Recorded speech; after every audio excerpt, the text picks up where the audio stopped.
গানে রান্নার চ্যানেলে সবাইকে স্বাগত। আর আমি একদম নতুন ধরনের রান্না করছি। দেখুন, কুলেখাড়া আর তেলো কাঁকড়া কলা আলু দিয়ে এরকম একটা রেসিপি।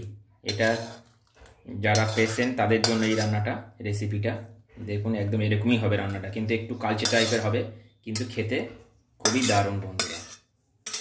এটা যাদের শরীরে ব্লাড কম তারাও এই রেসিপিটা খেতে পারে এইভাবে রান্না করে। দেখুন বন্ধুরা, একদম রেডি কাঁকড়া দিয়ে, তেলো কাঁকড়া দিয়ে এইভাবে রান্না করেছি আমি। আর চলুন আমি কীভাবে রান্না করছি দেখুন আপনারা রেসিপিটা। বন্ধুরা, আমি এখানে কুলেখাড়া নিয়েছি। আমি মাঠ থেকে কুলেখাড়ার পাতা তুলে আনলাম। তো কুলেখাড়ার পাতা দিয়ে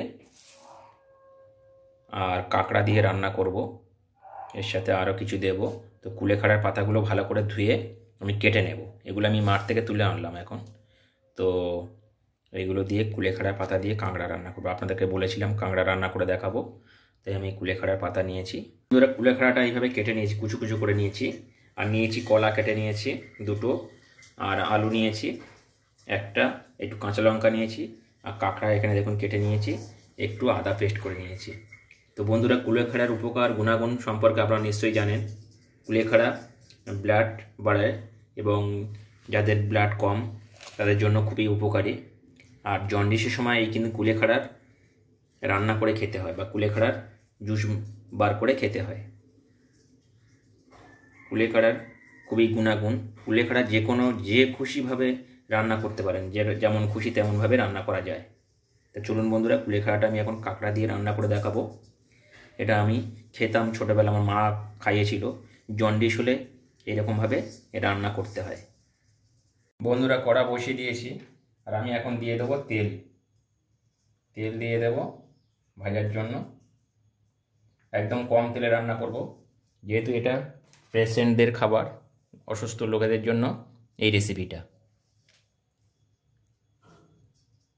আর কুলেখাড়া খেলে শরীরে ব্লাড অনেকটা বাড়ে বন্ধুরা। আপনারা যাদের শরীরে রক্তশূন্যতায় ভুগছেন তারা খেতে পারেন, সপ্তাহে 3 দিন করে খেতে পারেন।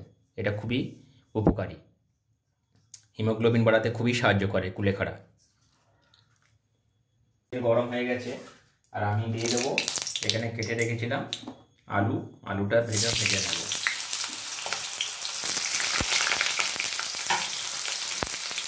প্রথমে আলুটা ভেজে নেব। ভাজা হয়ে গেছে বন্ধুরা, আমি এখন দিয়ে দেবো কলাটাও একটু ভেজে নেব, তাহলে এই কষটা চলে যাবে। কলাটা একটু ভেজে নেব। আপনারা কিন্তু কলাটা একটু আলুর সাথে ভেজে নেবেন।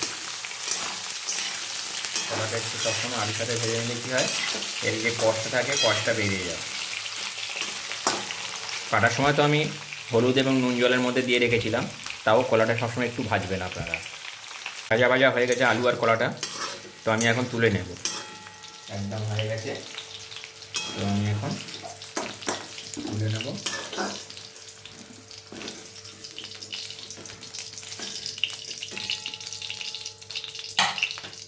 বন্ধুরা, একদম অল্প তেলে রান্না করব। এই রান্নাটা একটু তেল কম দিতে হয়। রান্নাটা আমি একেবারে চাপিয়ে দেবো। তাহলে কালো জিরে দিয়ে দিলাম, তেলের মধ্যে কালো জিরে দিলাম। কালো জিরেটা একটু হলে আমি এখানে নুন আর হলুদ দিয়ে রেখেছি কাঁকড়ার মধ্যে, কাঁকড়াটা ভেজে নেব।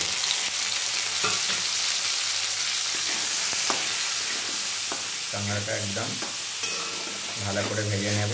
কাঁকড়াটা ভাজা হয়েছে, আর আমি এখানে দিয়ে দেবো একটু আদা পেস্ট করা আছে, আদা পেস্টটা দিয়ে দিলাম। আর দিয়ে দেবো কয়েকটা কাঁচা লঙ্কা রান্না করবো এটা, তাই আমি কাঁচা লঙ্কা দিয়ে দিলাম। আদার কাঁচা লঙ্কা, আর বেশি কিছু মশলা পড়বে না এখানে। গুঁড়ো লঙ্কা তো পড়বেই না, গুঁড়ো লঙ্কা দেবো না এই রান্নার মধ্যে, এই রান্নাটা। তো আমি এখন দিয়ে দেব ভেজে রাখা কলা আর আলুটা দিয়ে একটু কষিয়ে নেব।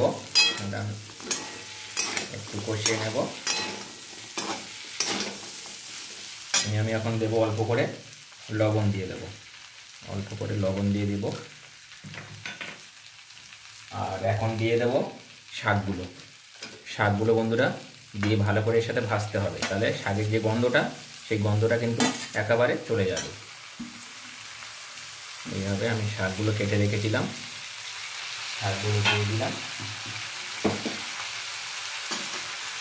দিয়ে আমি এখন এটা ভালো করে এর সাথে কষিয়ে নেব।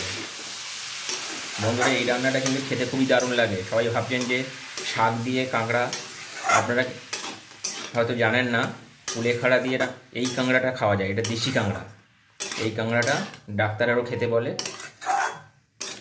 এই কাঁকড়াটা যাদের অসুখ হয় বা জন্ডিস হয় তাদের জন্য খুবই দারুণ একটা রেসিপি, এবং মুখে যাদের রুচি নেই, খেতে পাচ্ছেন না, এরকমভাবে খেতে পারেন। ভাজা ভাজা হয়ে গেছে, আর আমি এখন দেব অল্প করে একটু হলুদ দেবো, যেন কাঁকড়া ভাজার সময় হলুদ দিয়েছিলাম। আর দেব একটু ধনে পাউডার দেব অল্প করে, আর জিরে পাউডার একটু বেশি করে, 1 চামচের একটু বেশি দিলাম। এটা জিরে আর আদা দিয়ে রান্না করতে হয় এই রান্নাটা। এটা জিরে আদা দিয়ে রান্না করতে হয় বন্ধুরা। দেখুন এইভাবে একটু কষিয়ে নেবেন। দেখুন ভাজা ভাজা কী সুন্দর ভাজা হয়েছে, দারুণ। এরকম ভাজবেন, তাহলে পাতার গ্যাসটা থাকবে না, গন্ধটা থাকবে না। পাতার একটা কাঁচা গন্ধ থাকে, সেটা থাকবে না। এইভাবে জিরে আর ধনে পাউডারটা দেওয়ার পরে একটু নাড়িয়ে, আর বন্ধুরা জল দিয়ে দেবেন। এইভাবে জল দিয়ে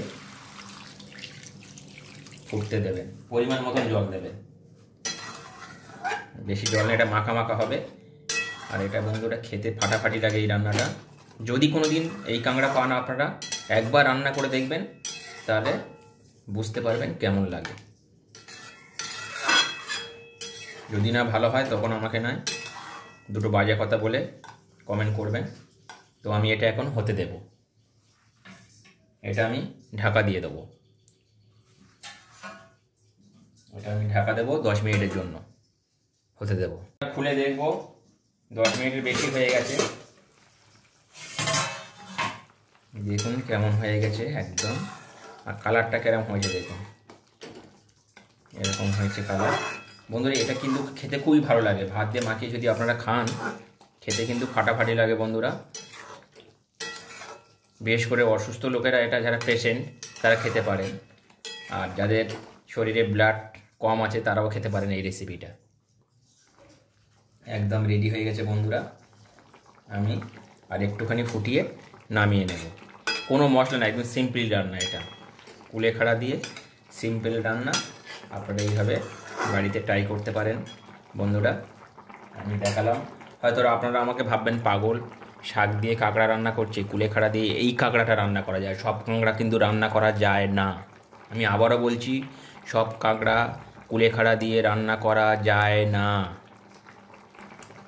এটা হচ্ছে তেলো কাঁকড়া, এটা মিঠেন জলের, এটা খেতে কিন্তু দারুণ টেস্ট।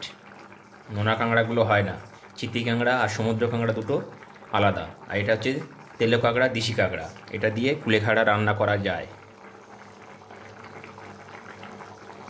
একদম ফাটাফাটি, বেশি কিন্তু ঘন করব না, এটা একদম এরকমই থাকবে। আর একদম সব সিদ্ধ হয়ে গেছে, একদম সিদ্ধ হয়ে গেছে। আমি নামিয়ে নেব বন্ধুরা।